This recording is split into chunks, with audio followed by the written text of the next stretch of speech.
வணக்கம். பிரபஞ்சத்திற்கு நன்றிகள் பல. கருடன் பிறந்த கதை. காசியப்பர் முனிவருக்கு கத்ரு, வினதை என்ற 2 மனைவிகள் இருந்தனர். எதிலும் அவசரமும் பிடிவாதமும் காட்டுபவள் கத்ரு. பொறுமையாக இருந்தால் தீர்க்க ஆயுள் உள்ள வாரிசுகள் கிடைக்கும் என்று காசியப்பர் சொன்னதை கத்ரு ஏற்கவில்லை. தனக்கு உடனே நிறைய குழந்தைகள் வேண்டும், அவை சில காலமே வாழ்ந்தாலும் பரவாயில்லை என்று அவள் கூறியதால் அவளுக்கு 1000 பாம்புகள் பிறந்தன. வினதை தான் பொறுமையுடன் காத்திருப்பதாக கூறினாள்.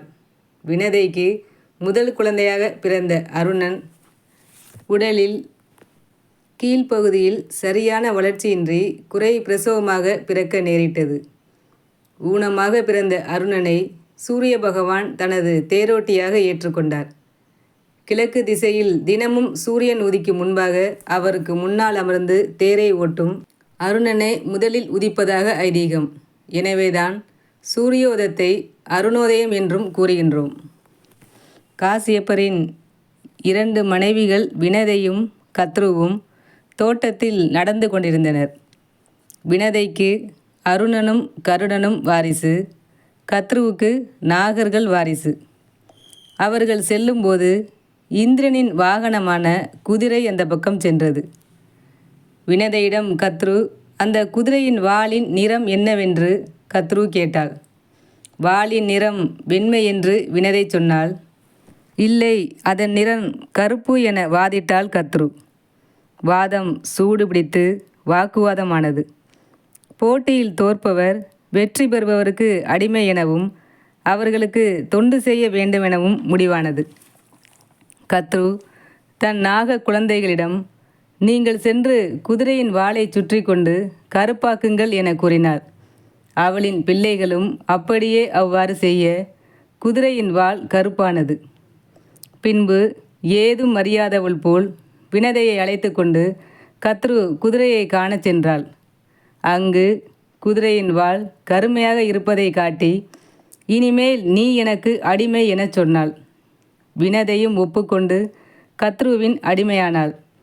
எங்கு சென்றாலும் கத்ருவை சுமந்து செல்வது அவளின் வேலையானது.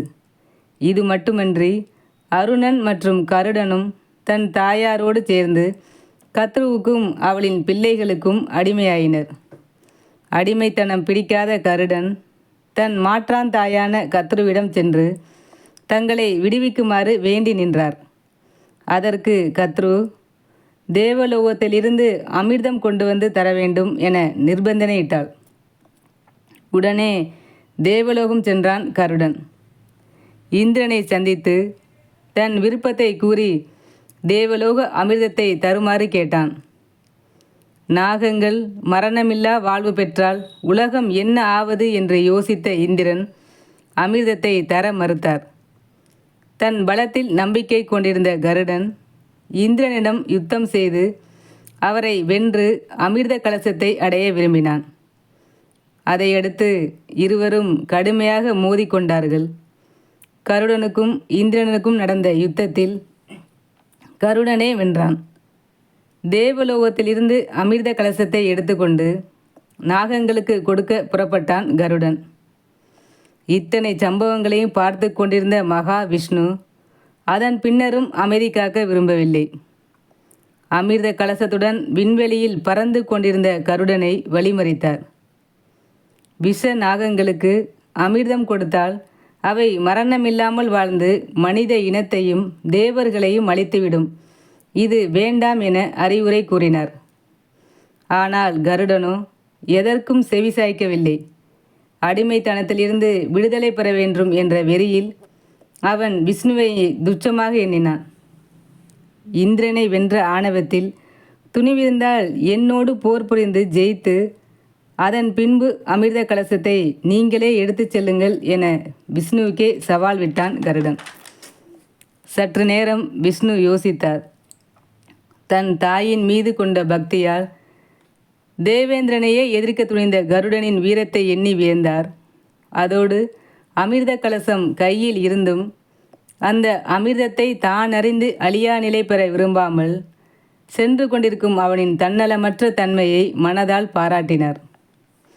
கருடனுக்குள் ஆணவமும் அகங்காரமும் இருந்தாலும் அவனுக்குள் இருந்த உயர்ந்த பண்புகளைக் கண்டு வியந்த விஷ்ணு பகவான் அவனோடு போரிடுவதை பெருமையாக கருதினார். விஷ்ணுவுக்கும் கருடனுக்கும் யுத்தம் ஆரம்பமானது. முனிவரிடம் தான் கற்ற வித்தைகளையும் மாயாஜாலங்களையும் காட்டி கடும் போர் புரிந்தான் கருடன். ஒரு தாய் தன் குழந்தைகளோடு விளையாடும்போது தோற்று போவது போல நடிப்பாள். அது குழந்தையை சந்தோஷப்படுத்துவதற்காக. அதுபோல விஷ்ணுவும் கருடனை ஜெயிக்க வைப்பது போல நடித்து கொண்டு அவனுடன் போர் செய்து கொண்டிருந்தார். 21 நாட்கள் போர் தொடர்ந்தது. அப்போது விஷ்ணு பகவான் கருடனுக்கு நல்வழி காட்ட மீண்டும் முயற்சி செய்தார். கருடா, உன் தாய்க்கு கொடுத்த வாக்கை காப்பாற்ற நீ எடுத்துக்கொண்ட இந்த விடாமுயற்சியை பாராட்டுகிறேன். இருந்தாலும் எல்லா சாஸ்திரங்களும் கற்ற உனக்கு தேவலோக அமிர்தத்தை எடுத்து நாகங்களுக்கு கொடுப்பது தர்மமாகாது என்பது மட்டும் ஏன் தெரியவில்லை? நாம் வீணாக போர் புரிவதில் இருவருக்கும் லாபமில்லை. நீ வேண்டும் வரங்களை கேள், தருகிறேன் என்றார். ஆனால் கர்வம் தலைக்கேறி இருந்த கருடனுக்கு வரம் கேட்க தோன்றவில்லை. நீ யார் எனக்கு வரம் தர? வேண்டுமானால் நீ ஏதாவது வரம் கேள், நான் தருகிறேன். அதன் பிறகாவது நான் செல்ல வழிவிடு என்றான் கருடன். விஷ்ணு பகவானோ, என்ன வரம் கேட்டாலும் தருவாயா? அப்புறம் வாக்கு தவற மாட்டாயே என்று கேட்டார். நான் வாக்கு தவற மாட்டேன். என்ன வரமானாலும் கேளுங்கள், தருகிறேன் என்றான் கருடன். அப்படியானால் நீயே எனக்கு வாகனமாகி பணிபுரியும் பாக்கியத்தை வரமாக தா என்றார் விஷ்ணு. மகாவிஷ்ணுவின் இந்த பதிலில் கருடனின் கர்வம் வேரோடு அழிந்தது. அவனின் அகக்கண்கள் திறந்தன. அவன் விஷ்ணுவின் திரு பாதங்களில் விழுந்தான். அவரை எதிர்த்து போரிட்டதற்காக அவரிடம் மன்னிப்பு கேட்டான். மேலும் அமிர்த கலசத்தை விஷ்ணுவின் பாதத்தில் வைத்து வணங்கினான். அமிர்தம் அருந்தாமலேயே நீ மரணமில்லாமல் சிரஞ்சீவியாக என்னுடன் இருப்பாய் என்று விஷ்ணு ஆசி கூறினார். பின்னர் தான் கொண்டு சென்ற அமிர்த கலசத்தை தர்ப்பையில் பரப்பி அதன் மீது வைத்தான் கருடன். வினதையோடு கருடன் மற்றும் அருணனுக்கு நாகர்களின் தாய் கத்ருவிடமிருந்து விடுதலை கிடைத்தது. நாகர்கள் கடலில் குளித்துவிட்டு கலசத்தில் இருந்த அமிர்தத்தை உண்ண வரும்போது இந்திரன் அமிர்த கலசத்தை தூக்கி கொண்டு சென்று விடுகிறார். ஏமாந்த நாகங்கள் அமிர்த கலசம் வைத்திருந்த தர்ப்பை புல்லை தங்கள் நாக்கினால் நக்கியதால் பாம்பினங்களுக்கு நாக்குகள் பிளவுண்டன. விஷ்ணு பகவான் கருணை கொண்டு விஷமில்லா நாகங்கள் பல காலம் வாழும், விஷமுள்ள நாகங்கள் சில காலம் வாழும், நல்ல நாகங்களை மனிதர்கள் பூஜித்து வழிபடுவார்கள் என்று அருள்பாலித்தார். பின்னர் வினதையும் கருடனும் அவனது சகோதரனுடன் அடிமைத்தனத்திலிருந்து விடுதலை அடைந்தனர். கருடன் தன் தாய் வினதை மற்றும் கத்ரு ஆகியோரை வணங்கி ஆசி பெற்று விஷ்ணுவின் சேவையில் தொடர்ந்து ஈடுபட்டான்.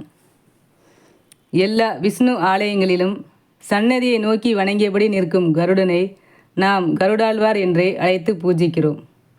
இவ்வாறே கருடன் கருட பகவானாக ஆனார். வாழ்க வளமுடன். நன்றி.